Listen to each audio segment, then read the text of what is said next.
முதல் வாசகம். ஆண்டவர் எனக்கு அருள் பொழிவு செய்துள்ளார். ஒடுக்கப்பட்டோருக்கு நற்செய்தியை அறிவிக்க என்னை அனுப்பியுள்ளார். இறைவாக்கினர் எசாயா நூலில் இருந்து வாசகம். அதிகாரம் 61, இறை திருவசனங்கள் 1 முதல் 3 முடிய. ஆண்டவராகிய என் தலைவரின் ஆவி என் மேல் உள்ளது, ஏனெனில் அவர் எனக்கு அருள் பொழிவு செய்துள்ளார். ஒடுக்கப்பட்டோருக்கு நற்செய்தியை அறிவிக்கவும், உள்ளம் உடைந்தோரை குணப்படுத்தவும், சிறைப்பட்டோருக்கு விடுதலையை பறைசாற்றவும், கட்டுண்டோருக்கு விடிவை தெரிவிக்கவும் என்னை அனுப்பியுள்ளார். ஆண்டவர் அருள் தரும் ஆண்டினை முழங்கவும், நம் கடவுள் அநீதிக்கு பழிவாங்கும் நாளை அறிவிக்கவும், துயருற்று அழுவோருக்கு ஆறுதல் அளிக்கவும், சியோனில் அழுவோருக்கு ஆவன செய்யவும், சாம்பலுக்கு பதிலாக அழகு மாலை அணிவிக்கவும், புலம்பலுக்கு பதிலாக மகிழ்ச்சி தைலத்தை வழங்கவும், நலிவுற்ற நெஞ்சத்திற்கு பதிலாக புகழ் என்னும் ஆடையை கொடுக்கவும் என்னை அனுப்பியுள்ளார். நேர்மையின் தேவதாருகள் என்றும் தாம் மாட்சியுறுமாறு ஆண்டவர் நட்டவை என்றும் அவர்கள் பெயர் பெறுவர். ஆண்டவரின் அருள்வாக்கு. இறைவனுக்கு நன்றி. பதிலுரை பாடல். திருப்பாடல் 117. பல்லவி. உலகையும் சென்று படைப்பிற்கெல்லாம் நற்செய்தியை பறைசாற்றுங்கள். உலகெங்கும் சென்று படைப்பிற்கெல்லாம் நற்செய்தியை பறைசாற்றுங்கள், நற்செய்தியை பறைசாற்றுங்கள். பிற இனத்தாரே, நீங்கள் அனைவரும் ஆண்டவரை போற்றுங்கள். மக்களினத்தாரே, நீங்கள் அனைவரும் அவரை புகழுங்கள், புகழுங்கள்.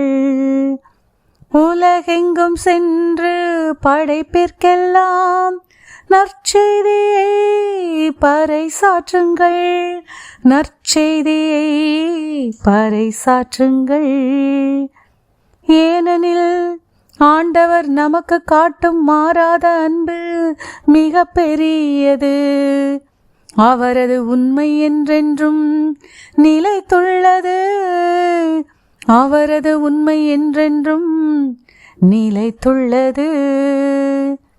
உலகெங்கும் சென்று படைப்பிற்கெல்லாம் நற்செய்தியை பறைசாற்றுங்கள், நற்செய்தியை பறைசாற்றுங்கள்.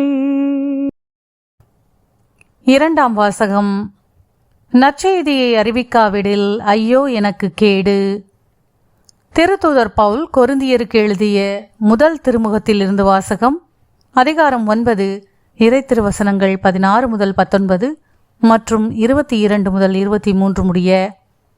சகோதர சகோதரிகளே, நான் நற்செய்தியை அறிவிக்கிறேன் என்றாலும் அதில் நான் பெருமைப்பட ஒன்றுமில்லை. இதை செய்ய வேண்டிய கட்டாயம் எனக்கு உள்ளது. நற்செய்தியை அறிவிக்காவிடில் ஐயோ எனக்கு கேடு. இதை நானாக விரும்பி செய்தால் எனக்கு கைமாறு உண்டு.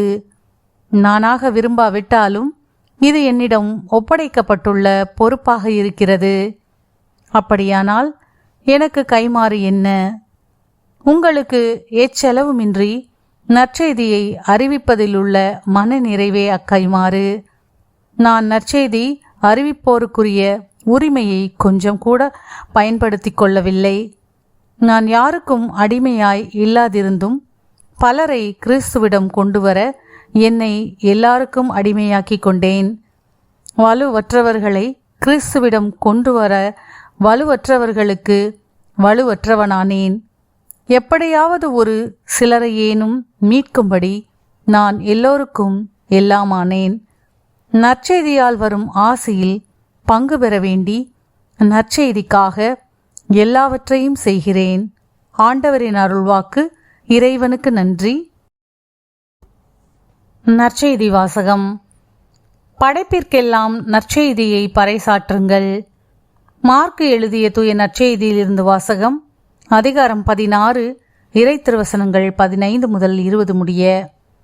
அக்காலத்தில் இயேசு 11 தோன்றி, உலகெங்கும் சென்று படைப்பிற்கெல்லாம் நற்செய்தியை பறைசாற்றுங்கள்.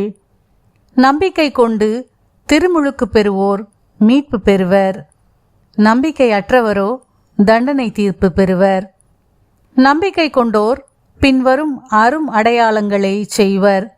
அவர்கள் என் பெயரால் பேய்களை ஓட்டுவர், புதிய மொழிகளை பேசுவர், பாம்புகளை தம் கையால் பிடிப்பர், கொல்லும் நஞ்சை குடித்தாலும் அது அவர்களுக்கு தீங்கு இழைக்காது. அவர்கள் உடல் நலமற்றோர் மீது கைகளை வைக்க அவர்கள் குணமடைவர் என்று கூறினார். இவ்வாறு அவர்களோடு பேசிய பின்பு ஆண்டவர் இயேசு விண்ணேற்றமடைந்து கடவுளின் வலப்புறம் அமர்ந்தார். அவர்கள் புறப்பட்டுச் சென்று எங்கும் நற்செய்தியை பறைசாற்றினர். ஆண்டவரும் உடனிருந்து செயல்பட்டு நிகழ்ந்த அரும் அடையாளங்களால் அவர்களுடைய வார்த்தையை உறுதிப்படுத்தினார். ஆண்டவரின் அருள்வாக்கு. கிறிஸ்துவே உமக்கு புகழ்.